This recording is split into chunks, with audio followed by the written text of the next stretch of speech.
Hi, I'm Brad Chan, and here we have a great new episode of Live Live to show you some, interesting developer interviews and a few other things that we've been working on with Live.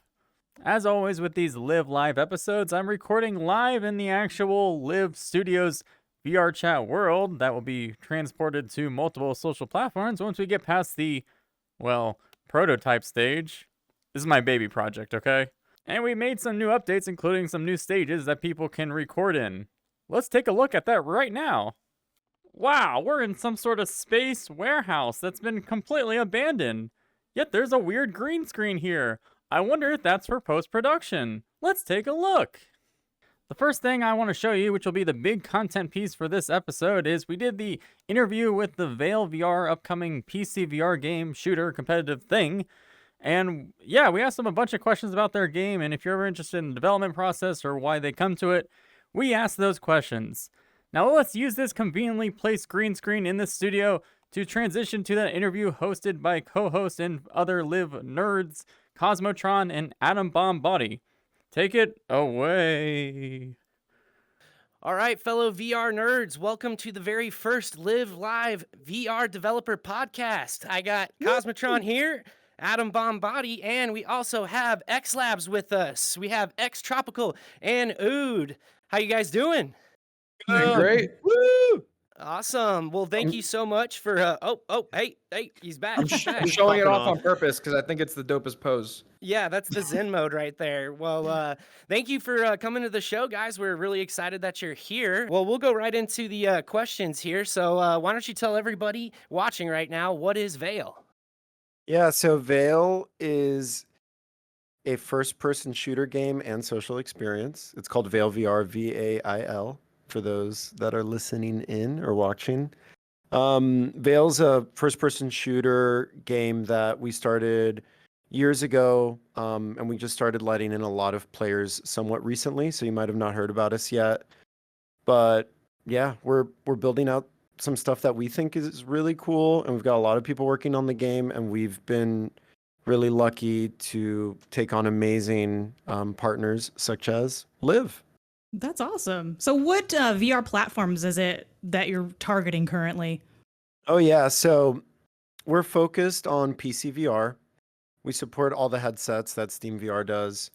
And on our on our back end, we're actually all set up to be cross-platform compatible. So we will be supporting PSVR 2 in the future and a lot of other really cool stuff. Standalone is not a target right now. But we are technically standalone compatible, but we're very focused on future standalone devices. But if you want to play the game today and you request access and you get in, you'll be playing on PC VR, probably through Steam, or certainly through Steam, I should say. Yeah. Okay. And actually, just as a quick follow-up, why was that why did you choose that as your order of prioritization? Totally. Yeah, we get asked that a lot. We know there's a lot of really awesome people using stuff like the Quest 2 standalone, and we want as many people as possible in VAIL. I'm sure the same way that Liv wants to be in as many games and available to as many people as possible. We all want that, right? So it's something we care very much about, but at the same time, we're trying to make this kind of like next gen game on next gen hardware using all the newest bells and whistles because, we're developers and we like that stuff. And eventually the hardware is going to catch up. It's not that far off, honestly. The future is very bright and we're very focused on the future right now, but it's not that far away is the good news. Yeah. I'd say one of my favorite things about VAIL that I've noticed is your attention to detail. Obviously, you guys are gamers by nature. You've been gaming for a long time. What makes VAIL different from any other VR competitive shooter out there? So it's kind of funny. Well, we were having a lot of fun off camera before starting this. I apologize for having too much fun. But I was going to say, yeah, some of the things. Yeah, totally. Yeah. So being in here, I was kind of reminded because I probably spend way too much time in the VAIL editor working on VAIL right now. But yeah, we've got there's a lot of stuff that we think our game has that makes it easier for people to play their best and be most comfortable, and it's also the most accessible. I think it's fair to say we're by far the most accessible VR first-person shooter right now. And in some ways, even though, obviously we're not VR chat, but we also think of ourselves as a social experience, or we want people to feel comfortable spending time in the game without guns as well. In a lot of regards, I feel that we're really accessible and really comfortable. So it's just we've designed the game to not be fatiguing, and so you can spend a lot of time in there without feeling fatigued. And we've worked really hard on that. It doesn't sound like super like, whoa, that's exciting, cool new feature, but it is a thing, and it really adds up over time. It really makes a difference. Besides that, we're really proud of the core game loop. We're really proud of how the game feels.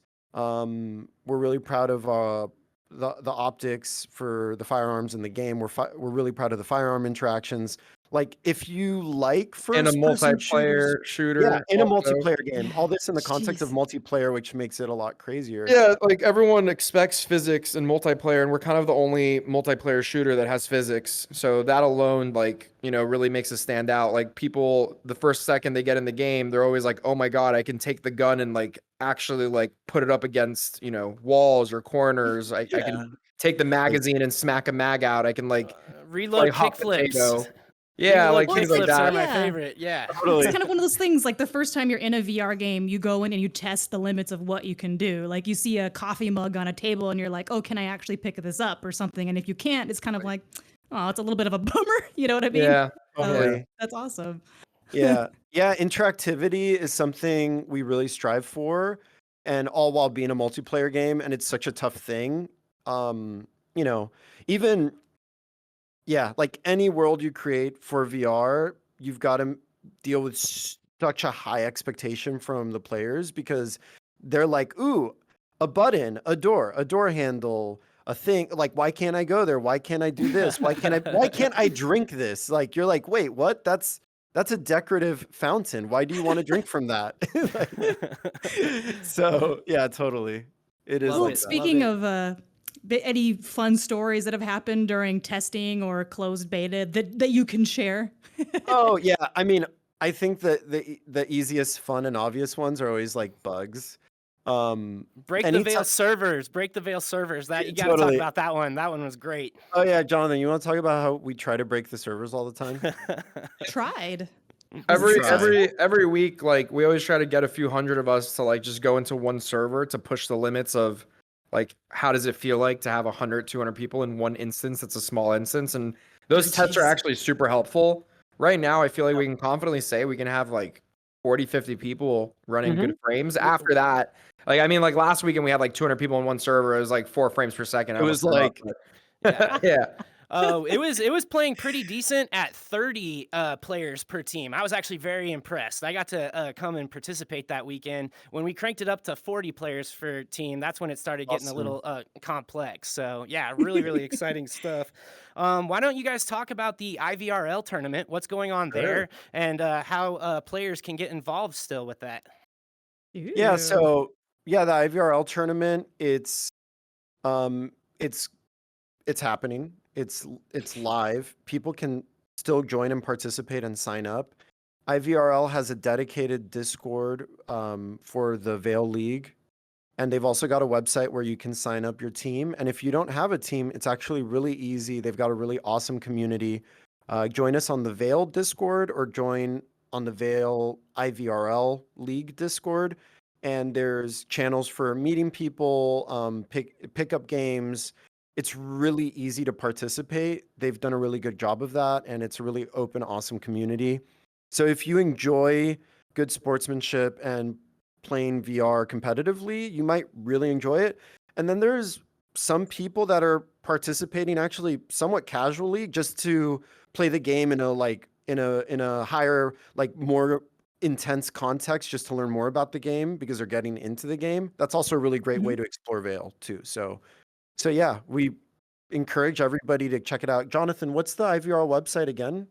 Where they can go to get all the info? Yeah, you can go to ivrl.org/VAIL, and that shows you all the information on the teams currently registered, the qualifier dates, and there's also a link to the Discord there as well. And I highly recommend you join the Discord. There's looking for group, looking for team, looking for players to join team, and every single day we host daily pugs, which stands for pickup groups, and we developed a really cool Discord system where pretty much you just join this channel, click a button, it puts you in a queue, and when 10 people are in the queue, it randomly decides teams and like throws you into voice chat channels, and it's like a very smooth experience. Usually people play one pickup group game and like then requeue.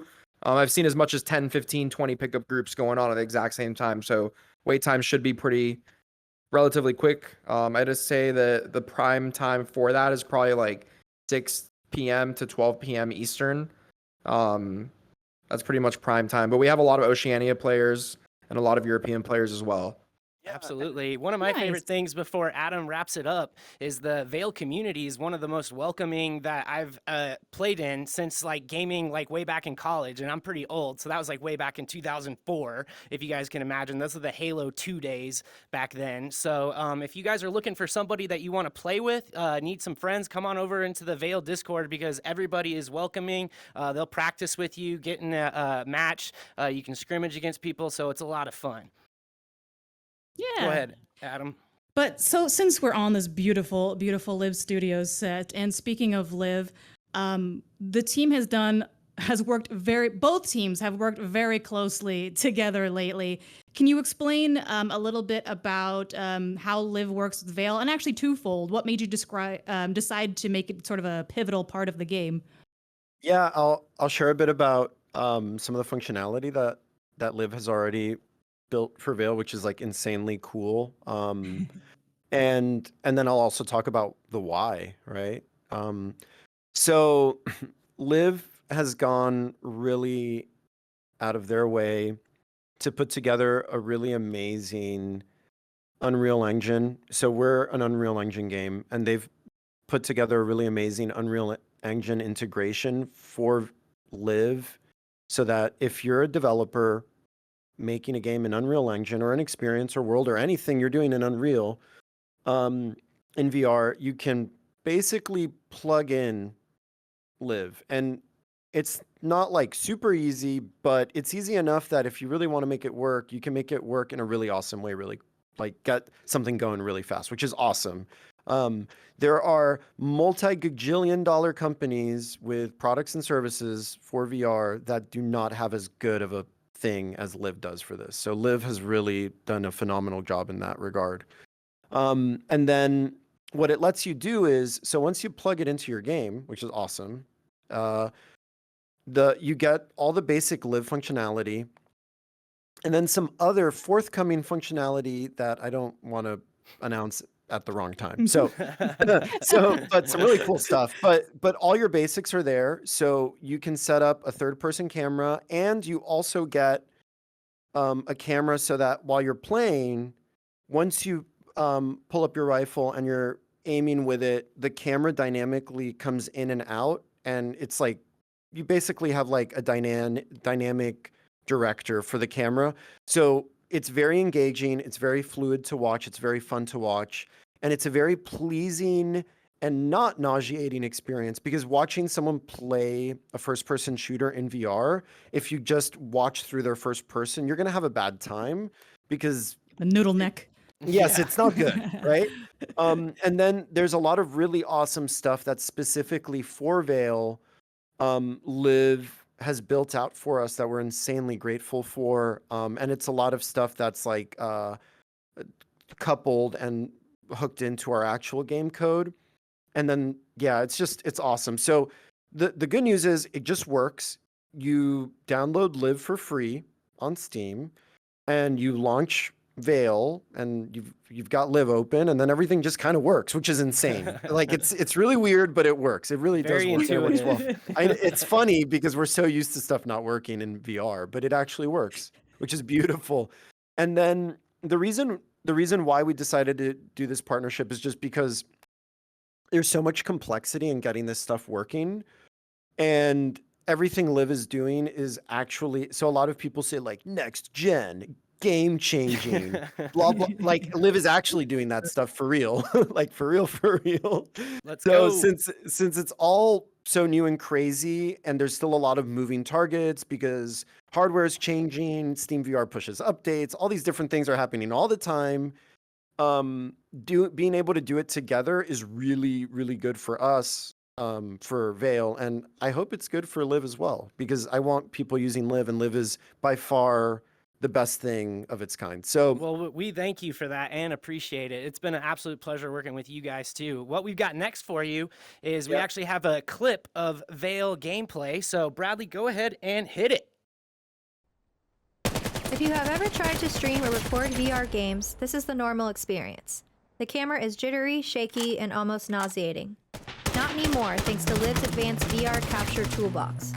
When enabled, it'll make a big difference in stabilization, and you won't miss anything, even when making fast and dynamic turns. The camera will also intuitively aim closer down the sight so you can actually see the target clearly. In order to get these smooth shots, you will want to open LIV with VAIL already running. From here, just open your VAIL game menu to adjust the visual settings. These settings will allow you to change the view from first person to third person, or have it switch automatically from third person to first person when you grab and aim with your gun. You can change which eye the viewer can see through, and you can decide to include the game UI such as your health and current score, or exclude all of that for a cleaner view. LIV integration will optimize your VAIL content and take your streams and recordings to the next level. Wow, what an exciting, completely in VR interview for a completely in VR game. It's magical that way. If you have any other developers that you think we should interview, or any content creators that you think would also be very beneficial to get a real one-to-one interview, let us know in the comments, and we'll do so. That is all the time we have for this episode of LIV Live. We will have another one very soon to showcase more of the created side of the actual LIV and game and VR content creation, just as I said earlier in this video. If you are interested in winning some free keys for some either Quest Store or Steam Store games, check the description below. A lot of people won some keys last time, and yeah, it could be your turn this time. So go do that. Description. And I hope you all have a great weekend, and you can live your life. What was the tagline again? Oh, we didn't have a tagline? Just live your life. Bye.